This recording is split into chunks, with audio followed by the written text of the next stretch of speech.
The new 107.1 The Boss, classic rock of the 70s, 80s, and more. It's Michelle Amabile. We are joined by Joe Milliken, author of the new Ben Orr book, Let's Go. And if you're a Cars fan, this is a must-read. I was at the Rock and Roll Hall of Fame this April, and I got really choked up watching the band. Except, Joe, welcome to 107.1 The Boss.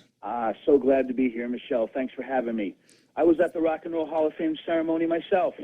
Did you not get choked up being there in Cleveland, where Ben was from, and when they were talking about how much that would have meant to him getting that award and inducted? Yeah, it was an unbelievable moment for sure. And because I've been working on this book for so long, you know, of course it had special meaning for me, being in Cleveland and taking so much time to do this project. So it was incredible to be there, no doubt. I was going through the Cars artifacts in the upstairs gallery where they had all the exhibits of everybody that was inducted. And there were these women there taking pictures, and they were like, Benjamin Orr was so dreamy. Have to agree. He was a good-looking guy. Yes, I've heard a lot of that over the years. I've actually had a lot of Cars fans over the years learn about my book, and yes, indeed, many of them female, expressing the same thoughts and feelings as you just said. So, yeah, that's what made him such a focal point. Plus, he sang some of the most best-known Cars songs, particularly "Just What I Needed." Oh yeah, Ben was truly the rock star of the band. Had the look, had the personality, and like you said, co-lead singer. And, you know, he's an underrated bass player, too. He wasn't necessarily a virtuoso player, but he sat in the pocket real well and did exactly what that band needed for sure. Plus, we women appreciated drive. Hey, guys, too. It's the Ben Orr Appreciation Club. But you interviewed over 120 people for this book, correct? For Let's Go, Ben Orr book? Yes, indeed. That was probably, definitely was one of the reasons this project took such a long time, was the interview process. Because, of course, Mr. Orr is no longer with us. I couldn't interview him. So I had to interview as many people as I could who knew him so they could be his voice. And I interviewed people from his earliest bandmates. I mean, he was in his first band when he was 13 years old as a drummer. And I interviewed guys everywhere from his first band right up through being famous, right up until the band he was in towards the end of his life. So I touched upon all aspects of his life and all time periods of his life during this interview process. Now, you grew up in Boston, of course, you know, as the Cars were coming up. That was a really great time in music. It really was, and Boston was such a hot, I mean, it still is, of course, but during that time, you know, you had the famous club, The Rat, which is kind of like the CBGBs of Boston, if you will.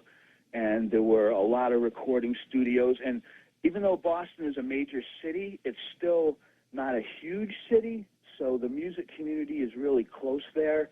A lot of these bands grew up together and know each other. And it was a very eclectic scene and just a perfect setting for the Cars to explode onto the scene with their incredible debut album, which is now 40 years ago, believe it or not. Don't mean to make anyone out there feel old, but yeah. 40th anniversary of their iconic debut album. Well, I expect you to know that, Mr. Jock of Rock. Oh, I'm so nice that you know that. Thank you. You're welcome. So Joe, what was it about Ben that you learned in your research that maybe we didn't know about him? Well, yeah, I've been asked this question a few times, and I seem to come up with the same answer, so it must be the correct one. Ben was a very private man in his personal life, and we talked about how he was the rock star of the band and just had that glamorous look to him. But he actually, flipped the switch to go on stage, is how I like to put it. Because off stage, he was a totally different person. That he was very private and quiet, and shied away from the spotlight. So that was a pretty interesting thing to learn about him, along with his incredible loyalty. He had fierce loyalty towards his hometown in Cleveland, and he was the type of guy who never forgot his friends growing up. He never forgot where he came from. Whenever the Cars would go on tour, and whenever they went through the Cleveland area, which we mentioned is where his hometown is, he always called up his friends and brought them to the concert, and had limo rides for them, and concert tickets and backstage passes, and he did this type of thing all the time. So he was a hard person to get to know, but once you did get to know him and he trusted you, you were a friend for life. So I thought that was a pretty unique thing to learn about, a famous rock star who never forgot his roots or where he came from. Well, I felt all that energy in the room at the Hall of Fame induction, especially there was such pride in him being a Cleveland boy and being inducted in there with the Cars. Believe me, that was something that was not lost on the band. Oh, there's no doubt about it. And his son was actually there at the ceremony. And ironically, his son lives here in Vermont, where I live now. So I always thought that was kind of ironic that his son lives about an hour away from me. But yeah, you could sense it in Cleveland. And another little tidbit from the Jock of Rock is that I researched and found out that I believe that Ben is the first native Clevelander to ever be inducted into the Hall of Fame.